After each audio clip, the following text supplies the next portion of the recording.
Ihama, Boundary, and Country Home Roads not be nightclubbing, lounges, or other Yamayama businesses. Godwin Obaseki na him talk this one. The houses for those areas are purely residential, not for market area. Governor Godwin Obaseki don talk say Belem no sweet am the way people take the turn house when people dey stay to nightclubs, lounges, and commercial places without any government approval. Obaseki talk this one for the stakeholders meeting when he gets with government people and residents of Ihama, Boundary, and Country Home Road on Tuesday for John Odige Oyegun Training Center for Benin City.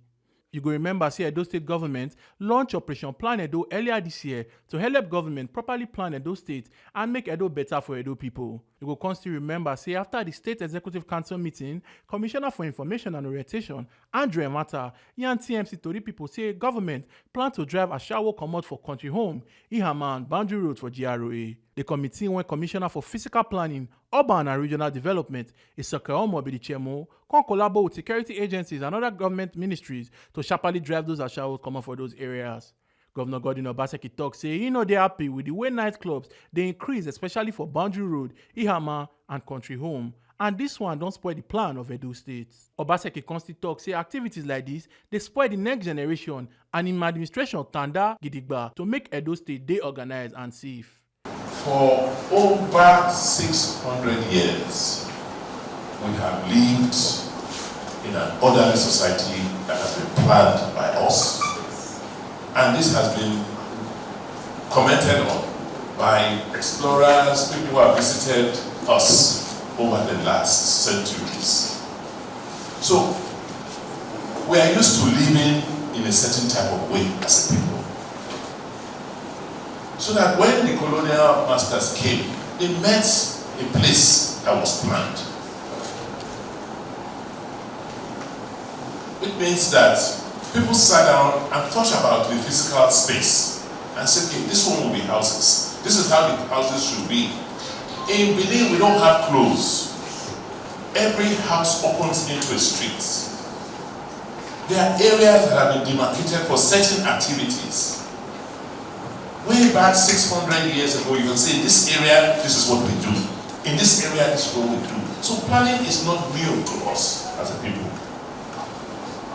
But what happened in our history. So that for many years, the people just started doing things anyhow. It's like government went to sleep. And the lions and tigers took over. So much so, today, you don't even know if your land is your land. Because you can just be there and somebody will just come and they tell you that they have sold your land in your house where you are living. Things degenerated so badly.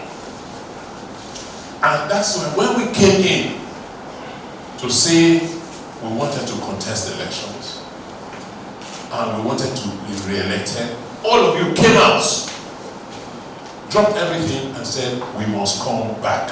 Is that not so? Yes, sir. Because you saw that we were addressing the core challenges, the core problems of Edo, which is that government broke down. All sorts of people came in and started doing things anyhow, as if there's no government in place. And when you don't have government, what happens? You don't have law and order. People just wake up and they do what they like. And if everybody is doing what they like, what happens? There will be no progress. Then there's anarchy, there's confusion. That is why there was no development in this place for a long time. Nobody wanted to come to Edo because they didn't feel safe. They didn't feel this place was going anywhere. So in the last 6 years, 5 or 6 years, we have deliberately taken steps at great costs to us to make sure that we now begin to repair things and make sure that government runs as government should run, to provide for its citizens. Government is not there for itself. Government is supposed to work for the people. That's why our fight is that whatever money comes to government is not for the people in government to spend the way they like. It is to be used to serve the people so that we can have a more prosperous life. In doing so, everybody must be taken care of. Everybody must be respected. Everybody should benefit. It cannot be that it is good for you and not good for the other person. So in the last 5 years or 6 years, as I said, we're trying, we're repairing roads, we're repairing schools, we're fixing our hospitals, you are bringing electricity all everywhere. And we've been having resistance, but we didn't mind because majority of the people are with us. That's why we're not afraid to take the decisions we have taken. And we will not stop until we get to where we believe we should be. So we're trying to fix the roads. We're trying to make life better for people. And we just realized that even what we inherited, the area we inherited, where we were in 1970, 1980, is no longer where it is today. GRA stopped on Obaseki when I was growing up. That's where it stopped. That's why when they then created boundary, was the boundary of GRA. Then after that, they then now did the layouts. And you have wards. The community break themselves into wards, and it's the wards that allocate land. And the families there, the government then did an acquisition, because all of that was rubber plantation, and created Ihama, and then laid out all of those areas. And they were purely residential. So at that time, when government worked the way it should work, there was planning. The areas for commercial were demarcated. Those were not commercial areas. That is why you don't have a hospital in Ihama. You don't have a shopping mall. You come back to Ring Road and that area for you to move. So there was a plan, there was a method. So what we have today is we've woken up, and this city that was planned, whose infrastructure cannot take more than 500 to 750,000 people, now have over 2.5 million people living here. The problem with planning is that when you do a layout and you say, okay, this place is for residential only, that means when you are designing the drainage, you take that into consideration. When you are designing the electricity, you take into consideration. When you are designing water, because you are not planning for many people to come and use those infrastructure. That is why, before you say the approval I have for my house, I want to now make it a shop or a hotel. Somebody needs to sit down and say, okay, if you make it a hotel, the 11 kVA lines we put here, will it be enough to carry the power? Because hotel electricity, what you need to consume as electricity in a hotel is what maybe 20 houses will consume. Is that also? Yes. So that is why you need to go back for us to now look at and say, okay, we cannot accommodate more than this number of hotels, this number of nightclubs. Then the social side, you have bought your house or built your house. You work hard at night, you come home, you want to go and sleep. Then you think by the time you switch off television at 10 o'clock, you say, let me go to my room. The next thing is boom, boom, boom, boom, boom, till 3 a.m. You can't sleep. Is it fair that somebody is enjoying at your own expense? It's affecting your health and affecting your productivity. I will be in my house. I will go get a phone call. Governor, we cannot sleep. These people, they are just, sometimes they can't even drive into their compounds. And our issue is that if you wanted to put a hotel or a nightclub in a place or a lounge, who did you tell? On your own, you just woke up one morning, you just rent the house, you change it and turn it into a lounge or a hotel. Is that the way they do things? Should we continue like that? So we said, look, let's sit down and let us talk to ourselves. But what is even more worrisome for us is that it's like there's no government. It didn't start today. Over time, people decided to look away because they believe maybe if they disturb the people, they disturb the businesses, they won't win election. This thing has been going on for some time, but people have not had the courage to come out to speak up. But if we don't speak up, we don't come out to do what we need to do, God will punish us. So we're here today to say, look, all of us, the residents, the people operating businesses, the people, we don't want to put people out of work. That is not our goal. Our goal is to make sure that we organize things. If we're going to be doing lounge businesses, nightclub businesses, let's plan an area. And then you know that, okay, if you want to do, that is the area you go and do the business you want to do. And then we can now restrict and guide the process. Because it's not right when you have 5, 10-year-old children now running around the place, selling cigars, selling drugs. People are using them to go and sell. It's not right. We're destroying another generation. The last point I want to make is that what you are seeing here in Boundary, Ihama, and Godwin is just the beginning of a process.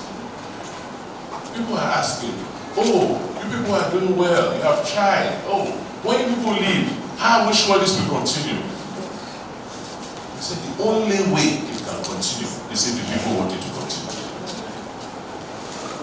So that what we will leave for Edo will be a plan for the future.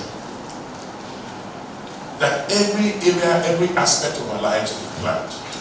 You know that by 2027, this area, this place that has been mapped out, will now begin the allocation. This and this and so the people have a sense of what the future holds. So that people who will come after us cannot just do things as the Spirit moves them. They must do things according to plan. Because those who fail to plan, we are lucky, we are blessed. Today, ask those people who came this morning from the first flight from Lagos. The planes from here are full. Hotels are full. People are living in other parts of Nigeria, they are looking for a place like Edo to come to. Go to bypass in the morning. Last week I was scared. I was going to Auchi around 9. The number of young people, mostly from the northern part of the country, who are there waiting to walk. They're just looking for work. They have their brothers, they have their shovels and everything. That means there's no work where they are coming from. They are coming to look for work. And you can go on and on. So I don't want us to create a situation like you have in Lagos where you cannot even move after some time. Because one big problem we're having in this town today is traffic. As people are coming, we don't have enough road because we have not planned. So what you are seeing, what we're doing today with Ihama, Boundary, and the contributors is just the beginning. You see online, the people from Lebanon, people from London, are planners who are working with, who are listening to this conversation. We are looking at the city. We have maps because we have flown over those states from the air. So there's no inch of land we do not know about. So, on a final note, we're here to let you know that your government is on a mission to create a better future for all of us. We're not here to destroy people's homes. We're not here to destroy their businesses. We are saying that we can have a development in Edo State which is a win-win. Everybody benefits. Honorable Jonathan Lawani when be Commissioner for Environment and Sustainability and Ihama when be Commissioner for Physical Planning, Urban and Regional Development, talk say them set up committee when go look into the matter of illegal use of houses for Ihama, Boundary Road, and Country Homes say them don't turn this place when it's supposed to be house to disco and commercial places. And this one they cause traffic and other criminal activities for the area. People who are involved in this do not follow the due process. They do not get approval before doing this, and that is illegal. And what we did is illegal activities as well, such as illegal businesses, noise, drugs, high traffic congestion. It is surprising to know that people that used to stay in these places as their homes, most of them have run away from these locations. Others that are managing because they don't have anywhere to go can no longer cope with the level of nuisance in and around these roads that I have just mentioned. Permit me to say that as a government that is concerned, that cares about the people, a committee was set up to evaluate these issues. The committee is made up of government agencies, ministries, security agencies, and even the organs and local government that are involved. What the committee have done is to first of all carry out a preliminary studies to understand the issues, the causes, before coming out with the solutions.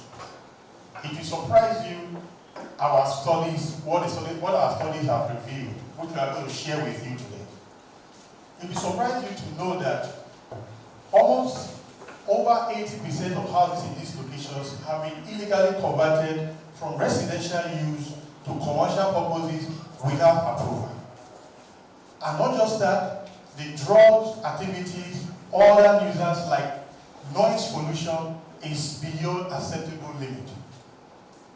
But we cannot make this solution alone. Like I said earlier, our governor and his deputy believe that before we can come up with a final solution, we must invite you. We must take your input. We must collect your own understanding of the situation and the proposed solution before we can come up with a final solution so that every one of us can restore order in these places. If you remember, Boundary Road and Ihama are in the heart of the GRA, residential area. But what is that the story today? Boundary Road, for example, you can see we have now 50 commercial properties. That are properties that are used right now as commercial. And I'll break down what that means. And then we have 66 residential, 8 mixed use. So mixed use is either you have a house inside and then there are shops outside, some kind of mix like that. And 8 of them are institutional, so schools and learning places, things like that, and 4 are vacant plots. You would wonder, why would a vacant plot be in Boundary Road? You know, as a lot of you that live there know, some of these old houses have been taken off and they are in the process of either changing it to something else. So that's why you see them as vacant. While some of them have not been developed. Now we come to Ihama, the story really changes. This is Ihama that used to be very, very residential. But today we have 53 houses there as commercial and only 34 as residential. We have 13 mixed use, 5 institutional and 5 vacant plots. And then another thing that shows in Ihama, most of the businesses in Ihama are hospitality. So in Country Home, we have 52 as commercial, 35 as residential, 19 as mixed use, and we have 5 hotels, 3 lounges, 3 nightclubs, 1 restaurant on Country Home Road. And the businesses are concentrated around particular areas within these roads. So you see around Royal Mako and this axis, you come to Freedom Junction, around that side you come to Ipokma Junction by Boundary, and then when you go to a Country Home, you start seeing them at particular areas. By the opposite, the hospital, you have hotels, clubs, all that. So it even causes access to the hospital becomes an issue. So, and there, another thing that's evident is the illegal change of use. Most people are using this for commercial purposes, but they did not regularize that with us. So on our records, these properties are still there as residential, but they are now being used as commercial. And also there is high traffic and noise nuisance. So this is the data. This is the noise and drug use.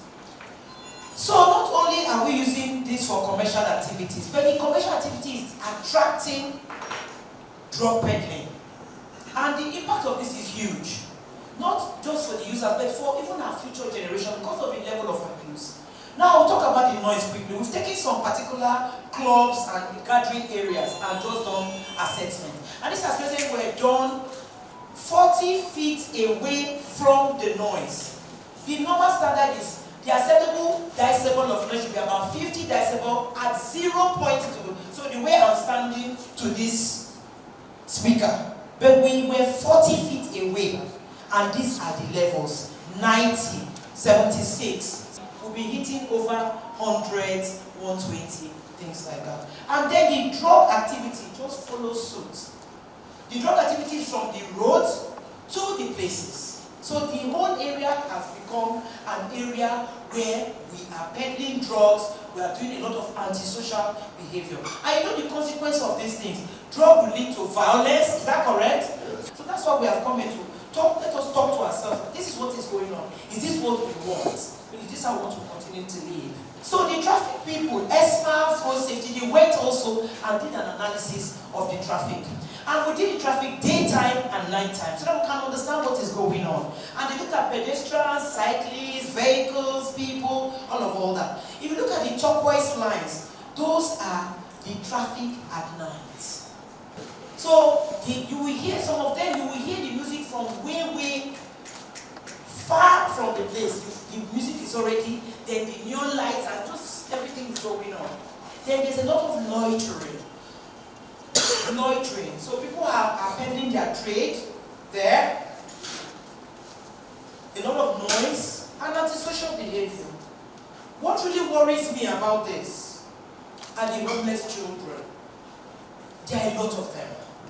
Aged between 5 years and 10 years. In this area, running as pimps.